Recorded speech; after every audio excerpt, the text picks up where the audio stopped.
Aladdin का चिराग, पहला हिस्सा। अलादीन की ज़िंदगी। एक दफ़ा का जिक्र है कि एक शहर में एक गरीब नौजवान रहता था जिसका नाम अलादीन था।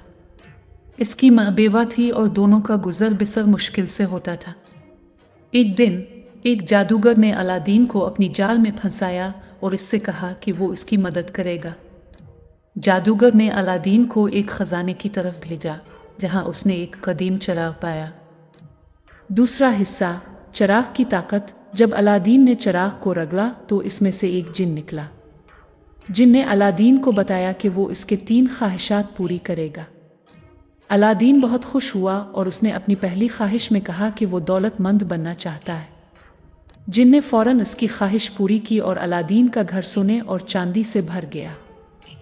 तीसरा हिस्सा, मोहब्बत का सफ़र। अलादीन की दौलत और हैसियत बढ़ गई और जल्द ही इसने शहर के बादशाह की बेटी बादशाही की मोहब्बत हासिल की। बादशाह ने इसे अपनी बेटी का हाथ देने पर रजामंदी जाहिर की, मगर जादूगर ने इसके खिलाफ मंसूबाबंदी की। इसने एक चालाकी से अलादीन को नुकसान पहुंचाने की कोशिश की। चौथा हिस्सा, जादूगर की साजिश। जादूगर ने एक दिन बादशाह के सामने ये बात रखी कि अलादीन एक चूर है।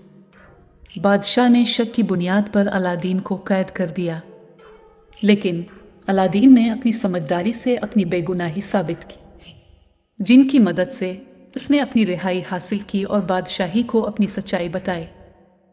पांचवा हिस्सा, जिनकी मदद। जिन ने अलादीन को कहा कि उसकी ताकत इसकी ख्वाहिशात के जरिए है। इसने इससे कहा कि वो अपनी सच्चाई के लिए लड़े।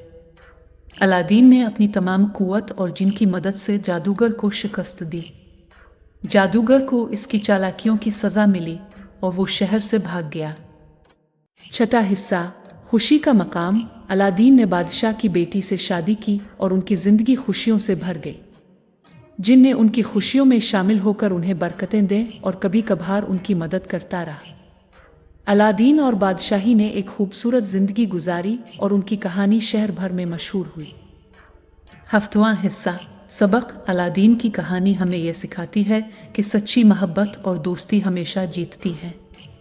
हमें अपनी ख्वाहिशात के पीछे भागने के बजाय अपनी सच्चाई पर यकीन रखना चाहिए। यह कहानी ना सिर्फ एक मुहिम जोई की कहानी है, बल्कि इसमें मोहब्बत, दोस्ती और सच्चाई के अहम सबक भी मौजूद है। हमें हमेशा अपने उसूलों पर कायम रहना चाहिए और दूसरों की मदद करना कभी नहीं भूलना चाहिए।